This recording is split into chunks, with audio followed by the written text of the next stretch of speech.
नमः। द्वितीय भाग 20वां कांड सूक्त 136। यह सूक्त आनस्य नाम से जाना जाता है। इसमें प्रजा उत्पत्ति का वर्णन माना जाता है।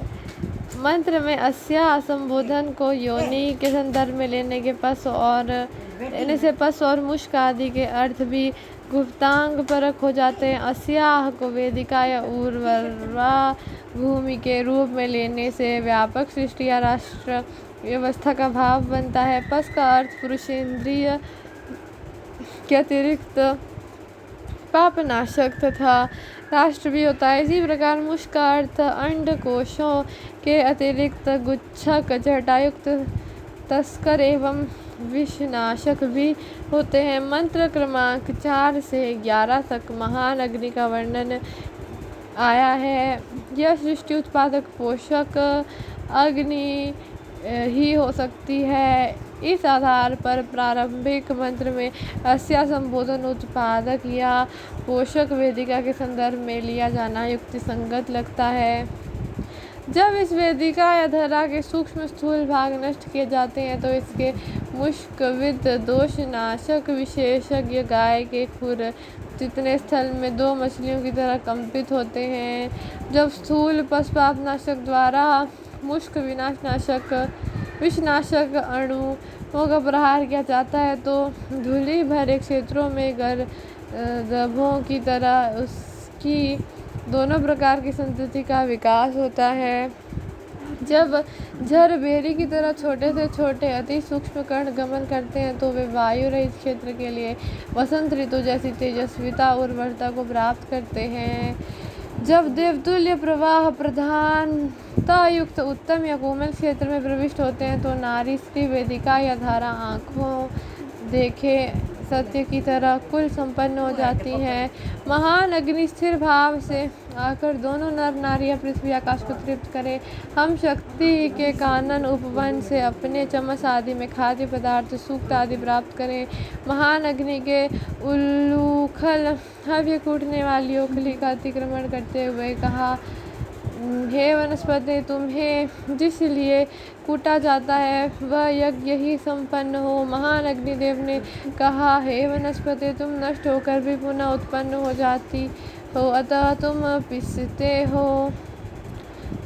पिसते हैं। यह वह यज्ञ प्रयोग वैसा ही हो। महान अग्नि ने कहा, हे वनस्पति, तुम नष्ट होकर भी पुनः उत्पन्न हो जाती हो। जैसे जीवन तापित होकर स्वर्ग को प्राप्त होता है वैसे ही नमन पूर्वक हवि रूप में तुम्हें होमा जाता है। महान अग्नि ने कहा, बहिन, विश्व या गाय में संव्याप्त अग्नि ने पास पाप नाशक को आवेशित किया है। हम इस प्रक्रिया में उत्पन्न वृक्ष के फल का सूपों द्वारा शोधित के सेवन करें। महान अग्नि क्रिक ध्वनि के साथ शमी से अरणी से दौड़ते हैं। ये पता नहीं कौन सा मृग भूचर अपने सिर पर धारणिका अन्न के भंडार का वहन करता है। महान अग्नि दौड़ते हुए महान अग्नि के पीछे दौड़ते हैं। आप इन गौ इंद्रियों भूमियों और वाणियों की रक्षा करें। हे यम नियम करता, हमें अन्न खिलाइए। हे सुदेव, आपको महान अग्नि महत्वपूर्ण साधु सराहनीय ऐश्वर्य के लिए बाध्य करते हैं। वे कृष्णकाय और स्थूल सभी को झुका लेते हैं। वश में की हुई जीवनी शक्ति जली हुई अंगुली की तरह उग्रता को परे दूर हटा देती है। यह महान कल्याणकारी यम रूप ही है। हमें ओदन पका हुआ अन्न खिलाएं। हे विशिष्ट देवो, आपको महान अग्नि बड़े साधु सराहनीय ऐश्वर्य के लिए बाध्य करते हैं। कुमारी पिंगलिका सद्य अग्नि कार्य कीचड़ आदि विकारों को भस्म करते हुए पृथ्वी पर दौड़ती है। कल्याणकारी बिल्व वृक्ष या भेदक अग्नि महान है। कल्याणकारी उम्बर वृक्ष या शक्तिशाली अग्नि भी महान है। यह महान प्रतिष्ठा वाले साधु सराहनीय ऐश्वर्य के लिए बाध्य करते हैं। जो कुमारी पिंगलिका वसंत यौवन को प्राप्त करे वह तप्त तेलकुंड व्यसनों में पीड़ा पाती हुई शुद्धा का उद्धार करे। सूक्त 137। गोले धारण करने वाली, जब तुम अग्रिम होकर आगे बढ़ती हो तो वीर इंद्रदेव के सभी शत्रु जल के बुदबुदों के समान विनष्ट हो जाते हैं। तोप की तरह भीषण आघात करने वाली किसी शक्ति या उपकरण का संकेत यहाँ है जो शत्रुओं को पानी के बुलबुलों की तरह नष्ट करने में समर्थ है। हे कर्मशील मनुष्यों, इंद्रदेव श्रेष्ठ सुखों के दाता है। उन सुखदायक इंद्रदेव को अपने अंतरंग में धारण करो और अन्न बल ऐश्वर्य आदि लाभ के लिए उन्हें प्रेरित करो।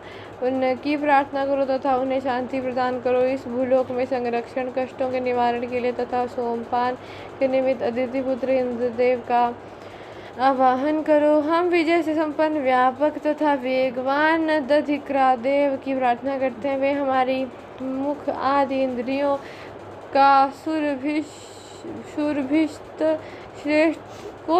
श्रेष्ठ बनाए तथा आयु की वृद्धि करें।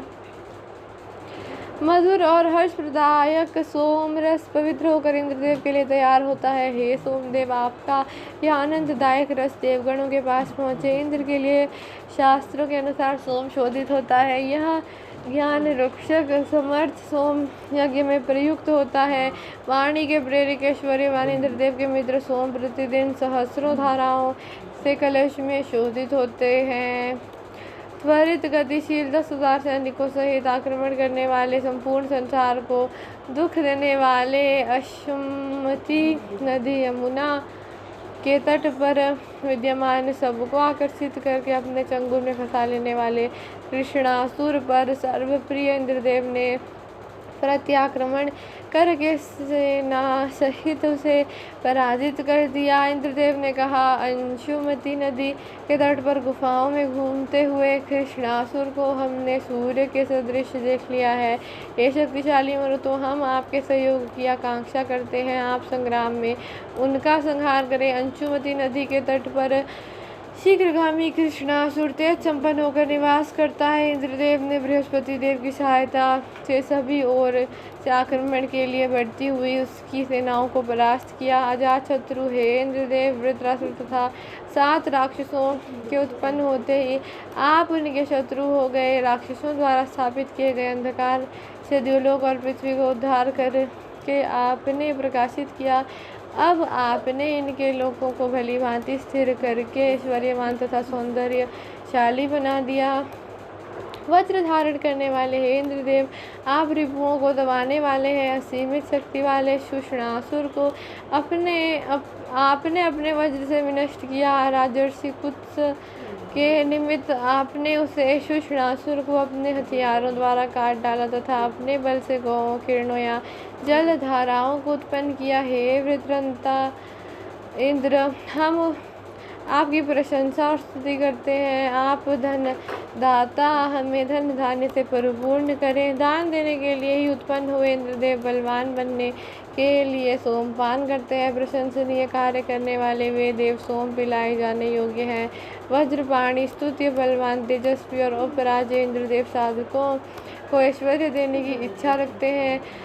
सूक्त 138। जल की वृष्टि करने वाले मेघों के सदृश महान और तेजस्वी वे यशस्वी इंद्रदेव अपने प्रिय पात्रों की स्तुतियों से समृद्ध होकर व्यापक रूप ग्रहण करते हैं। जब आकाश मार्ग से गमन करने में सक्षम अश्व यज्ञ में जाने के लिए तत्पर इंद्रदेव को वेगपूर्वक यज्ञ स्थल पर ले जाते हैं, तब उद्गातागण यज्ञ में प्रयुक्त होने वाले मंत्रों से उन इंद्रदेव की स्तुति करते हैं। जब कर्णवंशीय ऋषिगण स्तुतियों के माध्यम से इंद्रदेव को यज्ञ साधक, यज्ञ रक्षक बना लेते हैं, तब यज्ञ रक्षार्थ शस्त्रों की आवश्यकता नहीं रह जाती, ऐसा कहा गया है।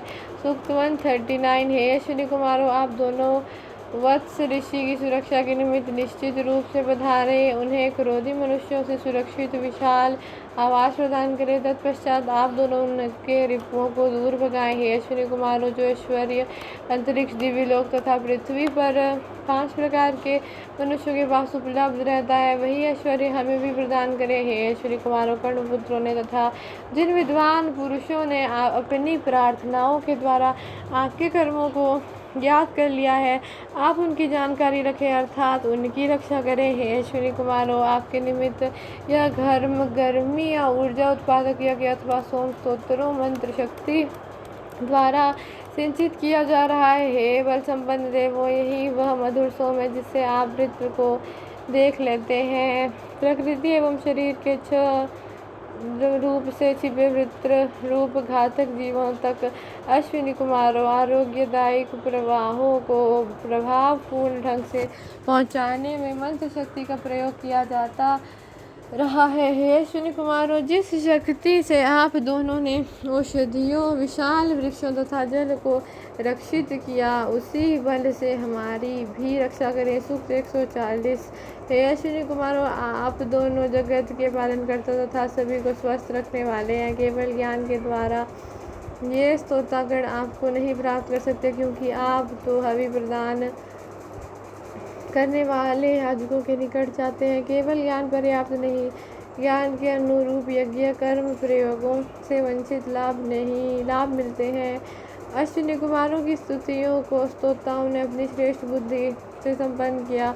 उन्होंने मधुर सोमरस तथा घृत सिंचित हवि को समर्पित किया। हे अश्विनी कुमारों, आप दोनों तेज चलने वाले रथ पर आरूढ़ होते हैं। नभ की तरह विस्तृत हमारी स्तुतियाँ आपको प्राप्त हो। हे सत्यनिष्ठ अश्विनी कुमारों, आज जिस प्रकार शस्त्र वचनों स्तुतियों द्वारा आपको बुलाया गया है, उसी प्रकार मुझ कर्ण ऋषि द्वारा स्तोत्रों के माध्यम से आपका आवाहन किया जाता है।